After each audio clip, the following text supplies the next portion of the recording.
Hello, and welcome to today's Mastermind Session, Civility in the Workplace, where we'll be focusing on nursing. My name is Kelly Winters. I'm the Director of Strategic Partnerships at Chamberlain University. Incivility in the workplace has detrimental effects on employees, teams, and organizations, and in the healthcare setting, patient care and safety.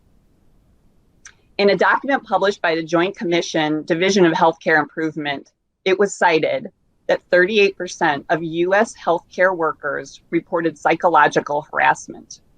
21% of registered nurses and nursing students reported being physically assaulted. Over 50% were verbally abused in a 12-month period. And nurses tend to accept nurse-on-nurse bullying as part of the job, particularly the new or novice nurse. Today, we're going to discuss the face of incivility in the workplace, the underlying cause and impact it has in healthcare. Most importantly, we will talk about ways people and organizations are addressing it. We are privileged to be joined by three distinguished members of the nursing community who are well-versed and passionate about this topic and are making contributions to eradicate incivility in the workplace. First, we have Ann Upton. Ann has been a nurse for over 20 years and currently serves as the Director of Patient Experience, Nursing Retention, and the Thrive program for Ascension, Michigan. In her role, she works with nursing leaders to develop strategies to improve retention and reduce turnover. She is responsible for implementing strategies to improve the patient experience. Her role also involves leadership development and the opportunity to work directly with frontline nurses on issues that may affect them in their practice environment. Ann's past roles have included extensive experience as a chief nursing officer and hospital administrator. She holds a bachelor's degree in nursing and a master's degree in business administration. Ann is also a Johnson & Johnson Wharton School of Business Nursing Leadership Fellow and a fellow in the American College of Healthcare Executives, as well as a certified leadership coach. Also joining us today, Dr. Sally Carlisle. Dr. Carlisle is a faculty development specialist for Chamberlain University. In this role, Sally provides support to faculty and academic leaders in the areas of teaching, scholarship, service, and professional development.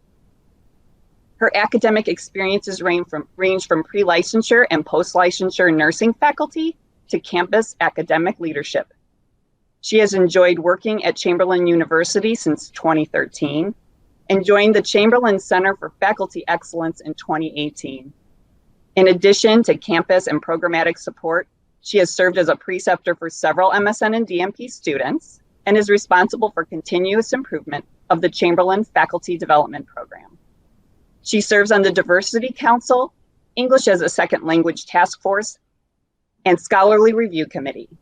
Sally has presented to faculty and leaders about the importance of promoting safe and civil learning environments.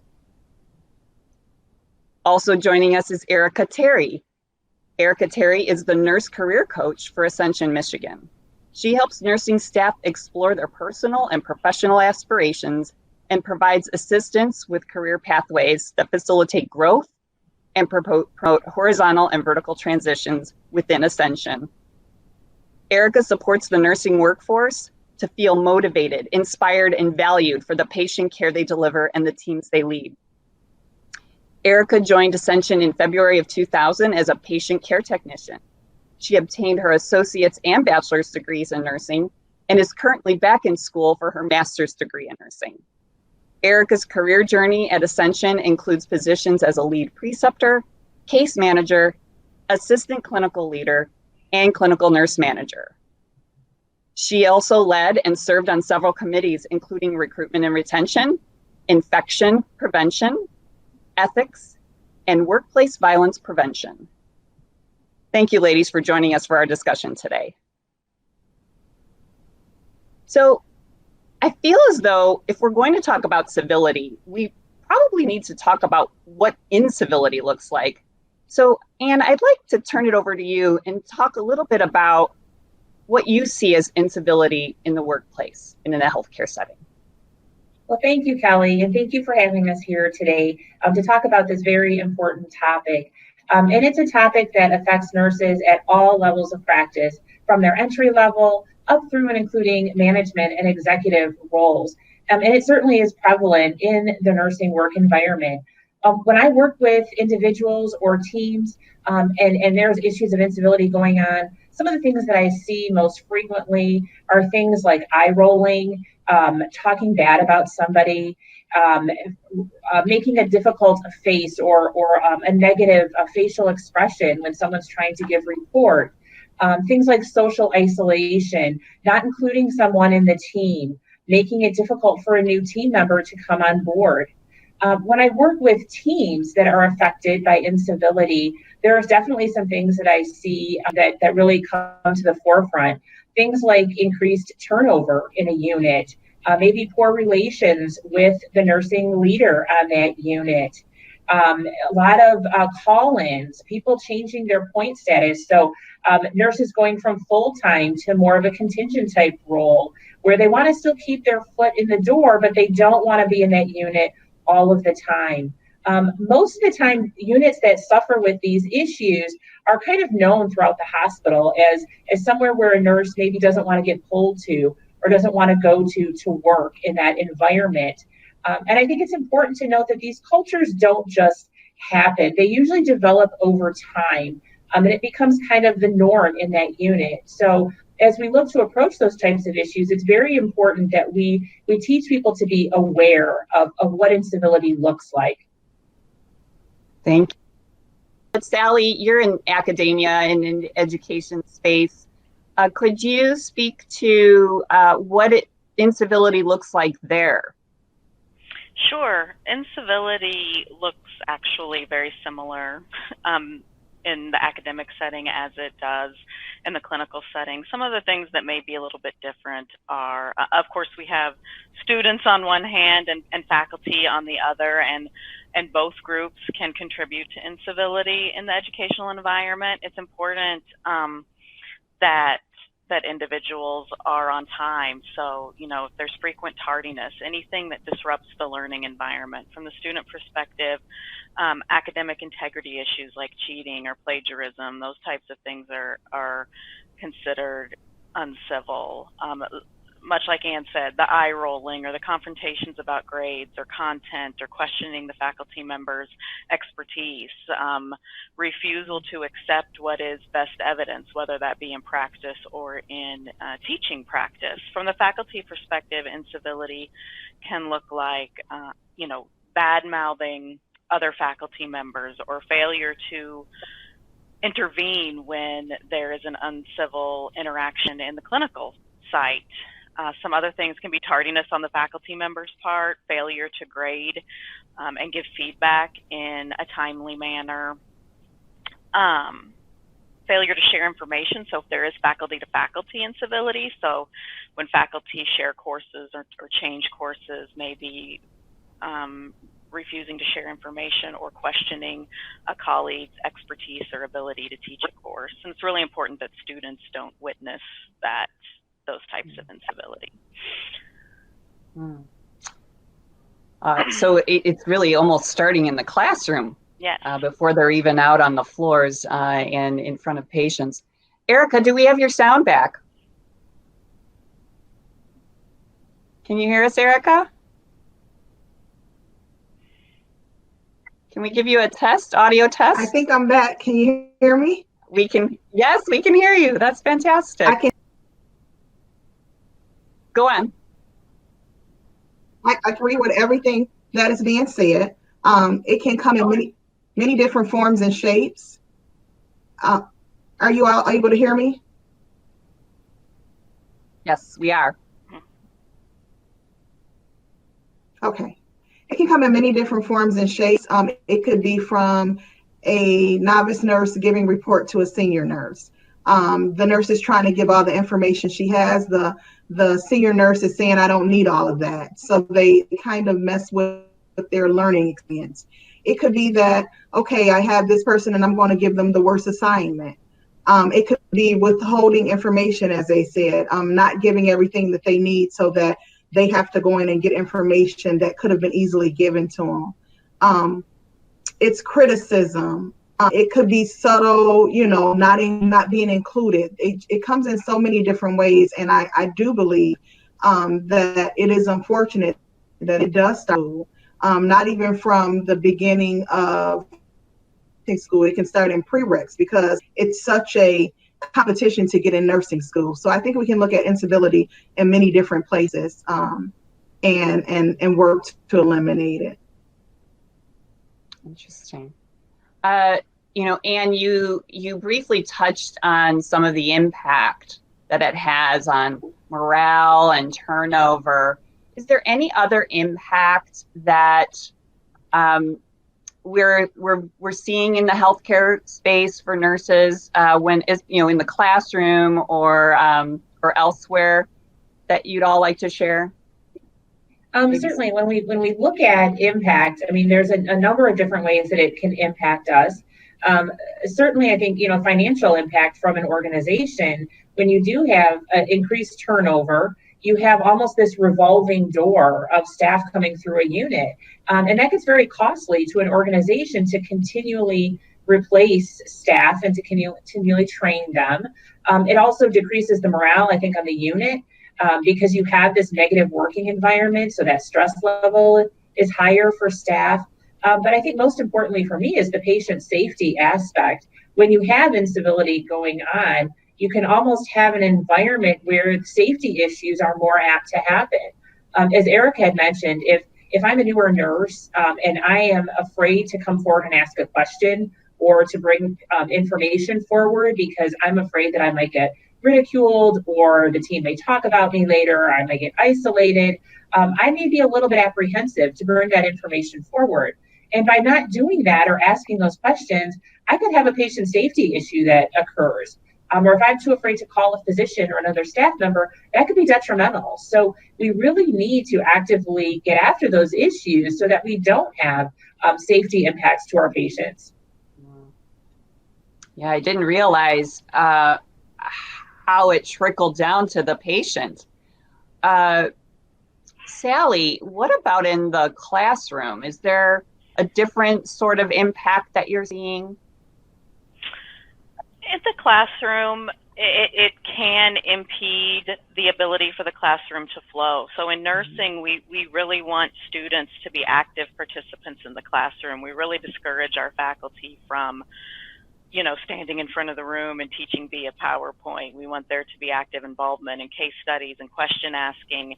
And similarly, if a faculty member is too overbearing or if a student is too overbearing and tends to shame people, then those other students aren't going to want to come forward and share in the experience. And, at the end of the day, just like in the clinical setting, it does impact the patients. The same thing goes for if students are in simulation or if they're in clinical. I'm sure Erica and Anne can remember having those faculty members who sternly glared at you over their glasses or told you, 50% of you aren't going to be here at the end. And that would be considered probably an uncivil behavior at this point in time. If students don't feel comfortable coming to their faculty member and fear being shamed, then the same thing happens. They're not going to report to their faculty when they think they made a mistake or if they have a question about administering a medication or whatever the case may be. It can impact the patients as well. And of course, we have the same retention turnover issues with both students and faculty when incivility is an issue in academia. Erica, did you want to add to that?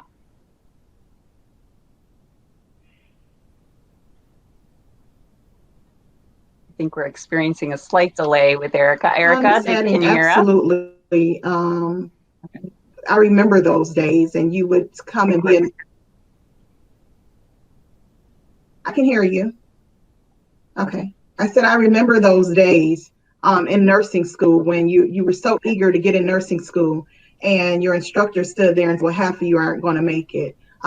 Is that what we're still doing in at the bedside? You get a new nurse come in and already you think the new nurse won't be successful.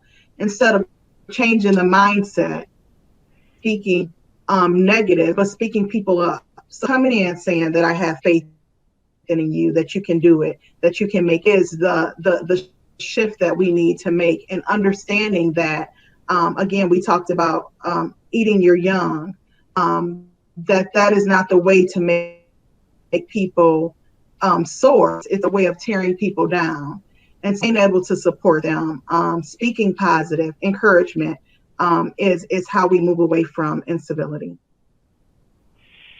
I'd like to add, Kelly, I think, Erica, speaking of eating your young, makes me think of, we know from a learning theory perspective in psychology that when people feel fearful or they're anxious, that they can't learn. It's almost physically impossible to learn. So it's sort of like a vicious circle for both faculty or preceptors, experienced nurses, to be creating these anxiety-provoking and fearful environments. There's no way for the student or the new nurse to improve. Wow. You're all speaking of culture. The topic of culture has come up. This is ingrained in the culture, it sounds like. What's perpetuating that? Are there any other factors that might be perpetuating this culture of harassment and incivility, lateral violence? I've heard so many terms. But what else is perpetuating this? Maybe we'll start with Eric. Oh, Anne. Okay. Stress is a key factor that we look at. I mean, healthcare is a very stressful profession. And if we don't creatively find ways to help our nurses look at how they handle stress, things like self-care, we focus a lot on that now. What are we doing to help people have that outlet so they can talk about their experiences, they can share their stories, we can teach them effective ways of coping with things. So I think we definitely have to deal with the stress aspect.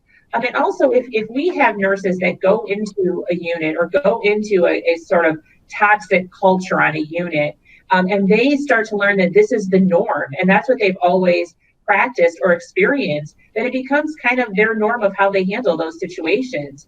And so as new people enter the units, that's what they experience. And oftentimes when we bring awareness to it, people don't even realize that that's what the culture of their unit is like. So I think we really have to get that broader understanding. And even what we've been dealing with recently with all the stress and the experiences in healthcare, the learning on self-care is so important.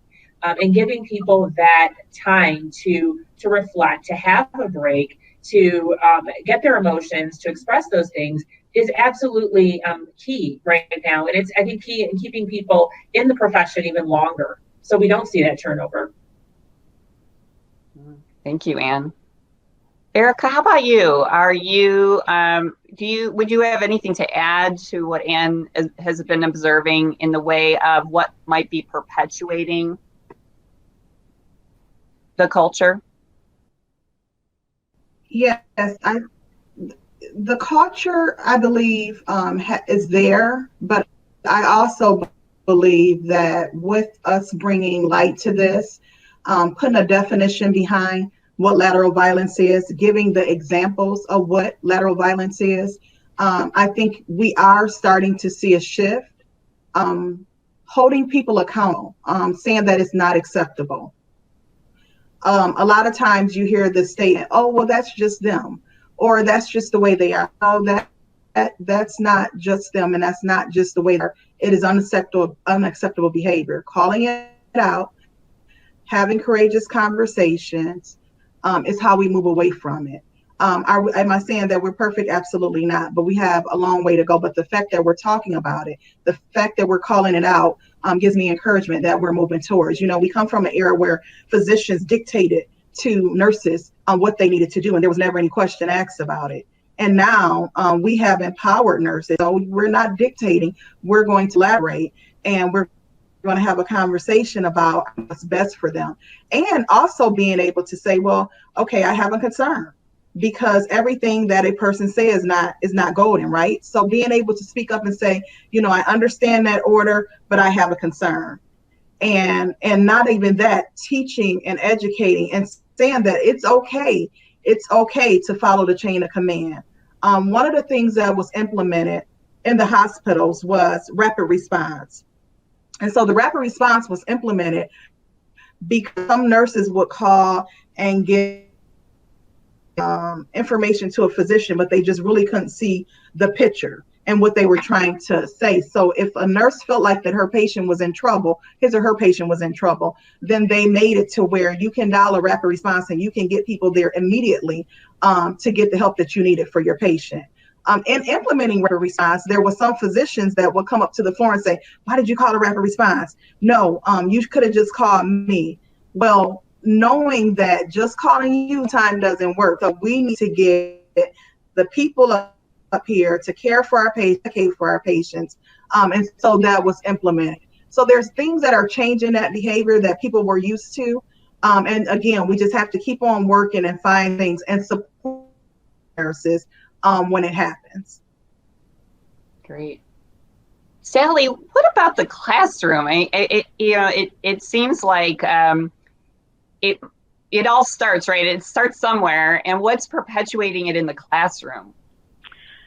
So for students, Chamberlain is really committed to reviewing and assessing non-academic factors for success in students. So sometimes what we find is stress would be the same thing, similar to the clinical environment, but perhaps a student is struggling with housing or childcare or another family member who they have to care for, and they don't have the time to dedicate to school that they would like, or maybe there's a financial issue.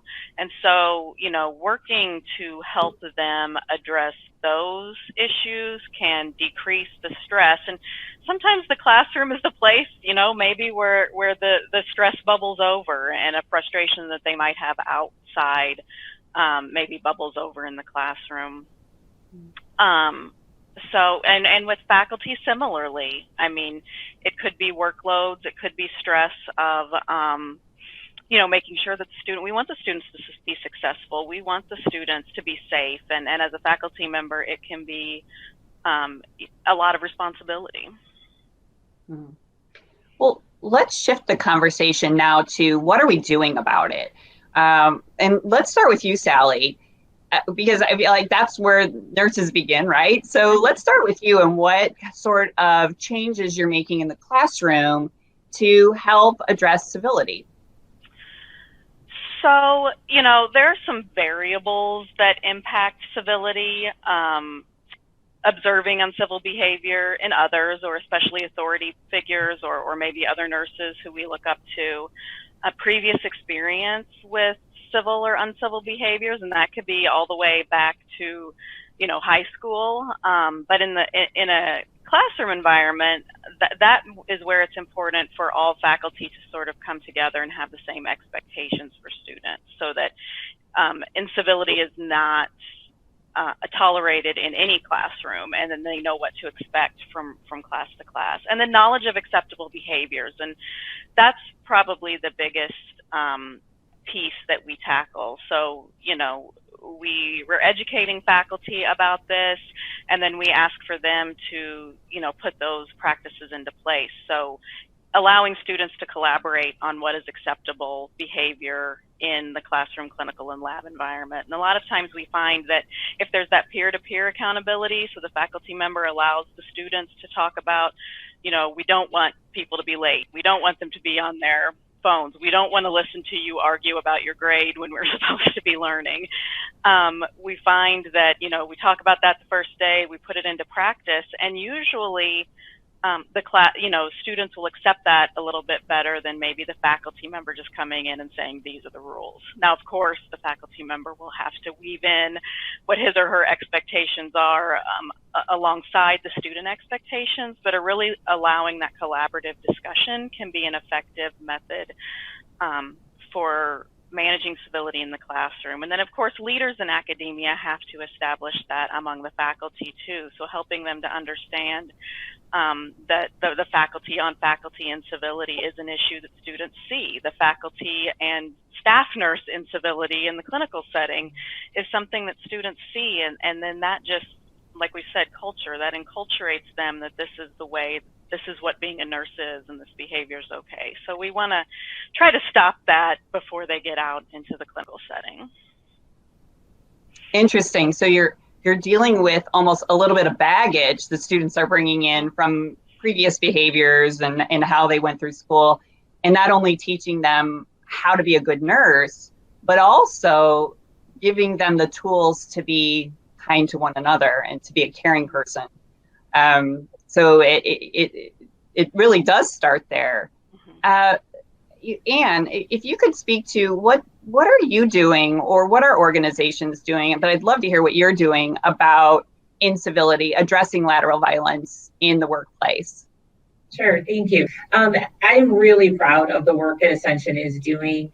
I think they have tried to really take this on and tackle it head on. And I did want to mention with Sally, I think it's also really important from the get-go that as hospitals where we have clinical placements going on, that we partner with those universities and we keep in close communication with faculty, that if things are occurring on those units when students are there doing their clinicals, that we're addressing those situations right away so that we have positive experiences from the start for our students.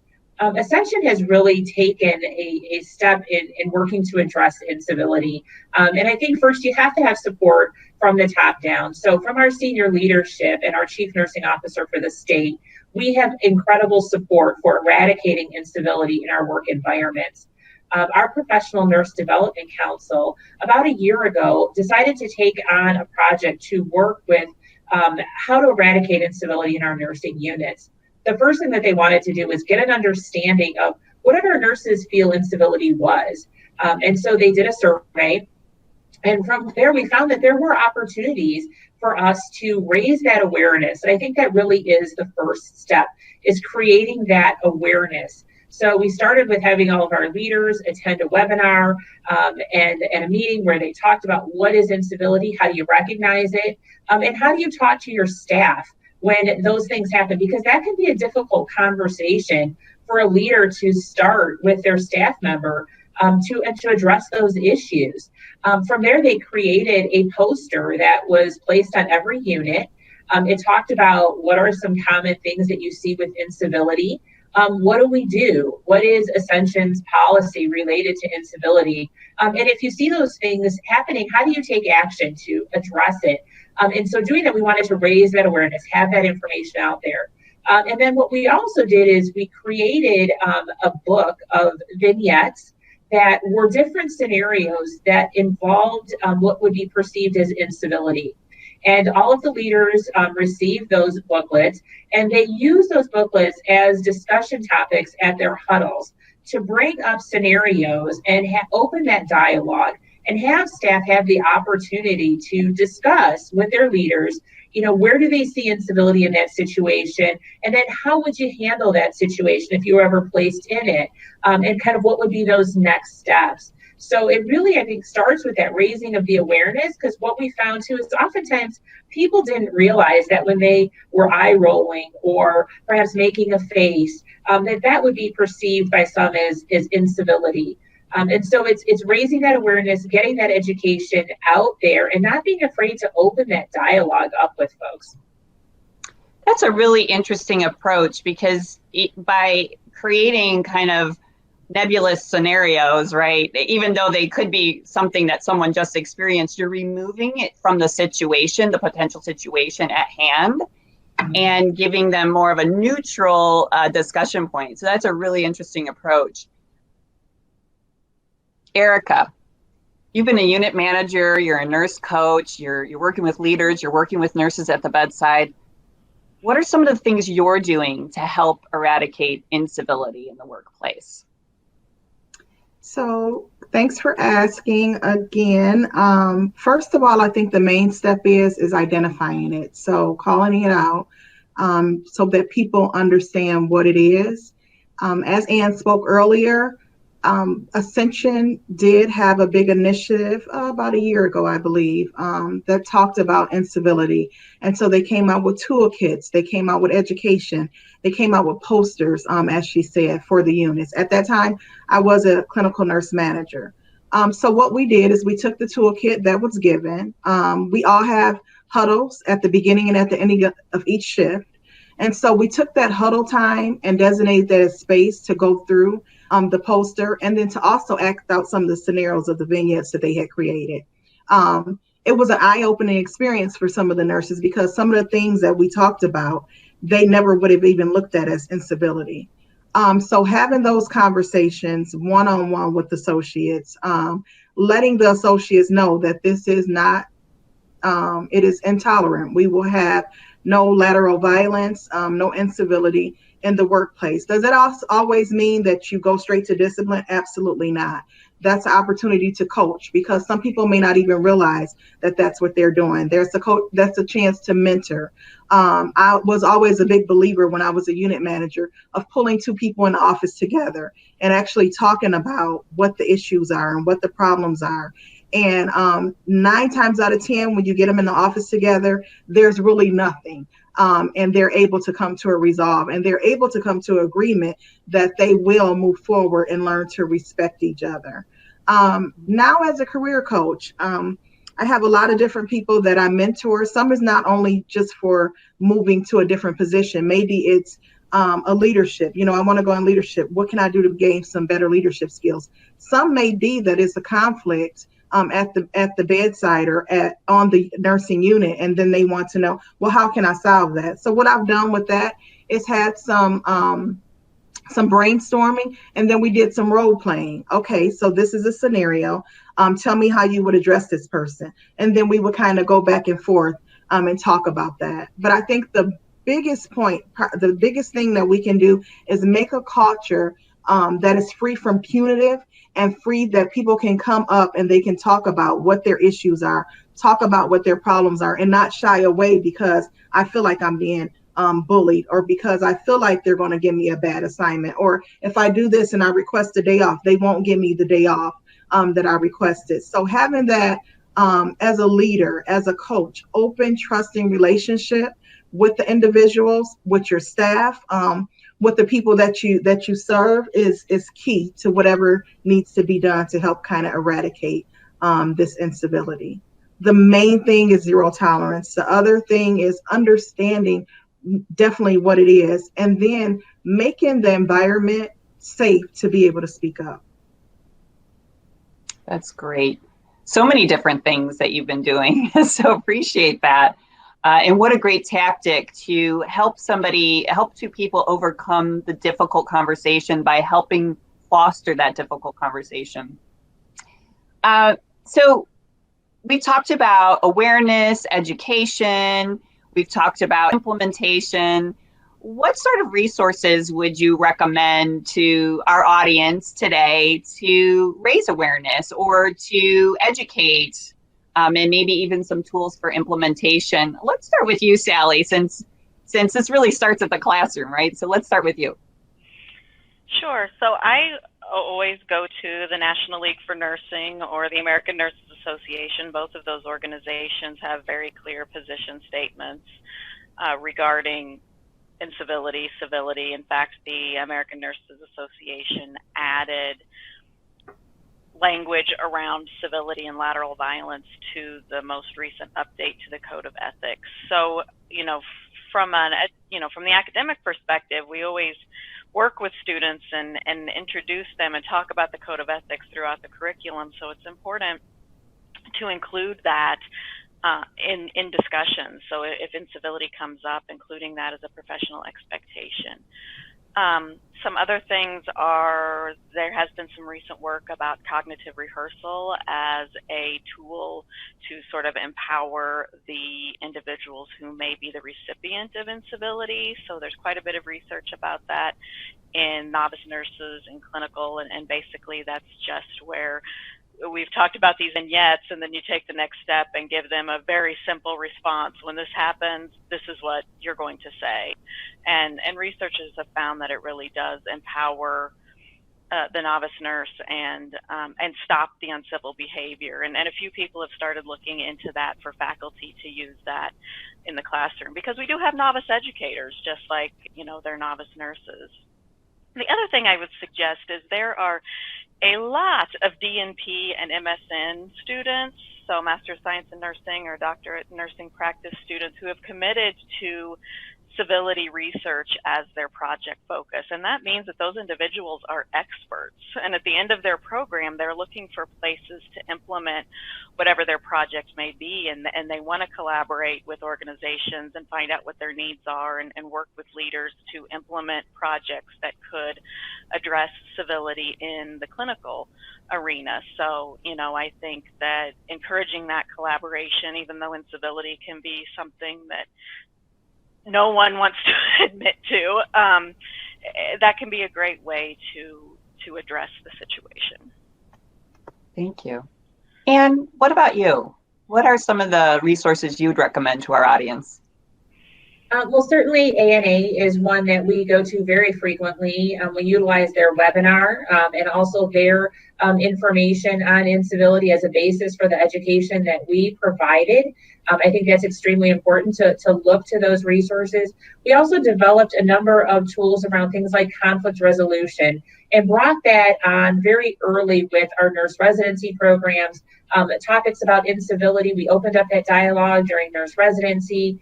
Oftentimes, our newer nurses come in and they're not sure how to handle conflict or how to deal with those things. So if we can work with them early on effective conflict resolution strategies, nurse to nurse, nurse with leader, nurse with other colleagues, we can teach them effective tools and techniques to help resolve conflict so that it doesn't escalate and we don't tend to see some of these issues of instability or lateral or violence occur.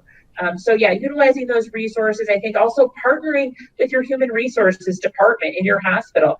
Oftentimes they have a lot of great resources in your organizational development department that you can partner with them and utilize with all levels of staff. But especially we focus a lot on those early career nurses so we can help build those tools early on. Thank you. Erica, would you have anything to add? I would agree with everything that both ladies have said. Again, I was going to go with HR and also EAP.